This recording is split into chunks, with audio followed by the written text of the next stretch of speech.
My dad died and I'm scared my family won't get along. So yesterday after my dad comes home he eats what my mom made for him. Eggs and Spam. To be clear, he has a pre-existing medical history of high blood pressure and gout.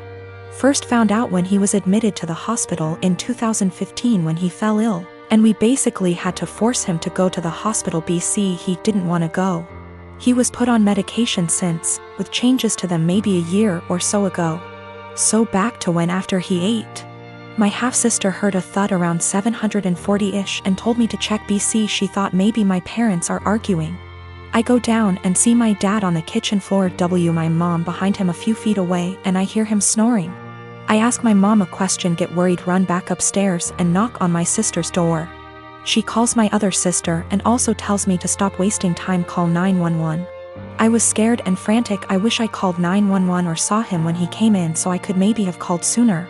They get frantic too and we all start yelling at each other and I try to maintain order also as I'm talking to 911 person. At some point in all of this my brother-in-law yells for help and I help him turn my dad onto his side. BC he said he could choke on his saliva. My dad stops snoring and we start panicking. The EMS tells us how to perform CPR but my sisters keep yelling and so I try to get them working together.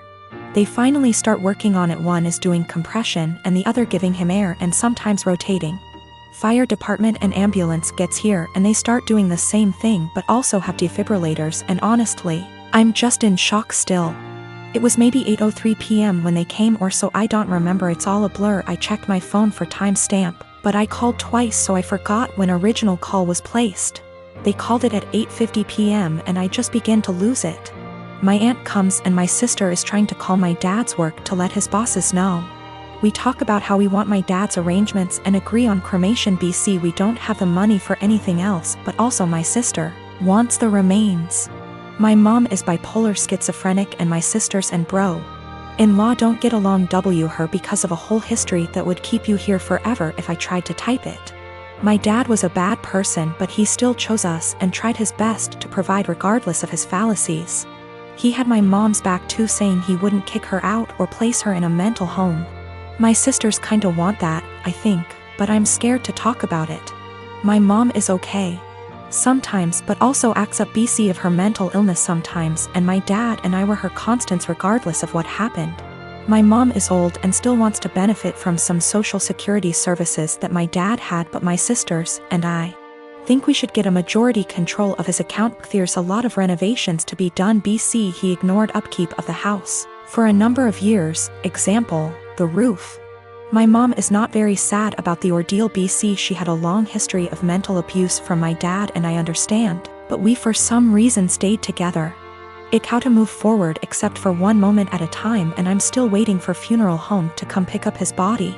It's 8:13 a.m. now, been waiting since night before. And I have been crying but also I can't sleep and I'm sorry if this doesn't meet guidelines. I just need to vent even though I told a few friends. I'm still in disbelief. How this will moving forward. I believe it can though. But it's hard to stay positive.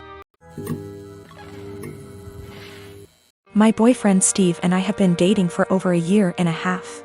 I met him in one of my upper level classes 2 years ago. At the time he was finishing up his degree, before moving on and working on his master's. Since we started talking, seeing each other, and dating casually, I really loved our entire relationship. Steve and I had a lot of similar interests, which included traveling.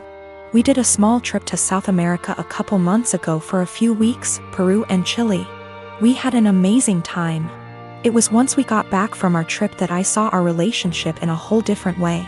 We traveled well together, and bonded in a new way. I knew I was in a great relationship. I thought we had a great relationship, until I got some news a few days ago. 3 days ago, I went over to drop a MacBook charger over at my best friend's house, Chenille. Chenille and I have been best friends since we were in high school from the age of 16 years old. I have always considered her to be my number one and closest person in my life. I have noticed that the past 6 months we haven't hung out in the same capacity that we usually have. Both of us have been busy with our lives, school, work, relationships, etc. But I kinda got the feeling after this past year of university around April that she was starting to move away. She had a bad with her ex that lasted under a year. He cheated on her with a coworker, and the rest is history. They broke officially around the end of January. As I went over to drop off her extra charger that she borrowed, I talked with her mom for a bit. Chanel ended up getting called in to pick up an extra serving shift at the restaurant she has worked at during her degree. Her mom wanted to talk to me about a few things. I was puzzled. Chanel's mom was always really outgoing and funny. We had known each other for over 8 years at least. But she wanted to have a serious talk. Chanel's mom, Karen, went on to tell me that she saw Steve and Chanel sneak around the back of the house about a month or so ago. Karen went on to explain that she noticed this happening 2 other times. At first, she thought we were all hanging out. But Karen told me that she got a weird gut feeling on this situation. She told me that I should talk to Steve and Chanel ASAP. Steve and I were supposed to go out for dinner last night. He picked me up, and off we went. I felt really bad and humiliated the entire time we were out. We ate dinner, had a couple drinks, but we didn't talk much. Steve kept asking me all night what was the matter. I told him nothing. Finally, when we got back to my place, we sat in my room and I asked him and told him what Chanel's mom, Karen, is told me. He didn't answer. In fact, he went pale white. That gave me the answer I needed. I broke down and Steve tried to comfort me. I didn't want him touching me. I didn't even want to hear it. I told him to leave, but I basically had to force him to leave. I tried calling Chanel and texted her that I needed to talk to her. I got no response. Not one. Basically, 2 of the closest people I have had in my life betrayed me. This is so terrible and I feel so bad. I have like no one right now. I'm a 28 and I have a sister. For the sake of story, I'll just call Jane. Jane is married to Bob and they have 2 kids, boy and a girl. My niece and nephew are wonderful kids and no trouble at all. They fight as siblings do, but nothing big. I love them. Now for about 2 years, I did live with my sister. It was a miserable time that really affected our relationship. She saw me as free labor, money, and babysitting. Even when I managed to get a small part-time job, she demanded I hand over nearly half my pay or get out. It was hell as she took completely advantage of me. I moved out as soon as I could and we have little contact outside of family gatherings. Now after I moved out, she started complaining how she has no help with the kids and never gets a break. I babysit sometimes, but I have made it clear, just 'cause I am off work, doesn't mean I want an 8-hour day with my niece and nephew. Anyway, she started talking about how she wanted to foster a kid. Not a kid, but a teenager. I pressed her for more info on this. She wants to adopt a teenager so she has a live-in babysitter for her kids. This is her logic. I want a kid around 16 or 17, someone who may have been in the system for a while. They can share a room with your nephew. She only has a 3-bedroom house, or sleep in the garage. They can help me with housework, chores, cook, and help me with my business. She bakes and sells cookies, also babysit the kids so me and Bob can go out sometimes or have some alone time. They'll be so grateful for a home and won't complain. I won't have to pay them at all. And then when they turn 18, I can just sign up for another foster kid. A teenager will be so much easier than a little kid. They will be grateful just to have a roof, food, siblings if they have been separated from their real ones, and clothes. I was horrified. Told her it was a horrible idea. She didn't listen to me. She went on with it anyway. About a month ago, a social worker showed up at my apartment to ask me some questions about my sister. She had put me down as a character witness or something like that. I immediately told the social worker why my sister really wanted to foster a kid and how she treated me when I lived with her. The lady thanked me. My sister called crying, saying that she wouldn't be considered for any adoptions or fosters. The social worker told her that they felt her home and her weren't a good fit. She asked if I said anything, and I told the truth.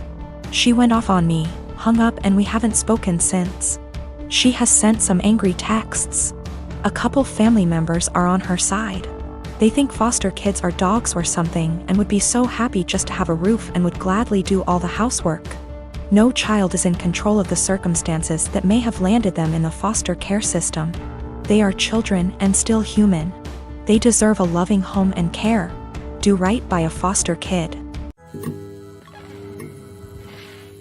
Back in November 2018, I was arrested at work in front of my boss and coworkers. It was the most humiliating thing I've ever experienced. I later learned at the police station that I was being charged with multiple felonies. This came as a huge surprise.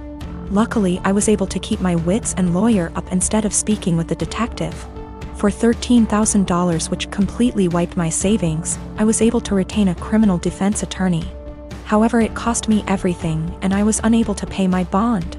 This resulted in me staying in jail for a total of 54 days. At a status hearing, my attorney presented video evidence of me gassing up my car 3 hours away from where the crimes took place, and I ended up having all my charges dismissed. When I finally got out, I learned that I had lost my job, was in the process of being evicted, and my son was in the state's care. His mother is a heroin addict, and I haven't spoken to my own parents in nearly 15 years. They wouldn't let him go to my girlfriend because they didn't consider her family. Since my release, I've learned that I can't sue the police, and no one gives a shit that I was locked up for 54 days because the detective did poor investigation work. I've gone to the local press about this and was told that what happened to me happens quite a bit. They took down my info but never followed up. So what I did was create a website sharing my story. I also uploaded the police report and some other documents from the discovery. Literally, the only reason why I was arrested was because an eyewitness said they saw me. If the detective had done his job, he could have verified that I wasn't even in town on the day the crimes took place. This is what pisses me off the most. My life was ruined because of a lazy employee. My website is now ranked number 2 on the first page of search results when you type in my town's name. I live in a touristy town, and we attract a lot of visitors over the summer. My web traffic has more than quadrupled, and apparently it's gotten someone high up's attention. I received a cease and desist letter recently, which I showed to my attorney. He said sharing my experience online isn't illegal and that everything I had stated was a fact or my own opinion, protecting me from a defamation lawsuit. Yesterday, I received a visit from 2 officers and the detective who had arrested me. He apologized, stating mistakes can happen. They then talked to me about my website and asked if I could remove it. I said I would delete it on the condition that the detective leave his job and never do police work again. Suffice to say that isn't happening. After the visit I received, I'm more pissed off that the only reason the detective apologized to me was to get me to take down my website. I don't plan to, and the only one supporting this is my girlfriend. My friends think I'm being spiteful and have suggested that I just delete it.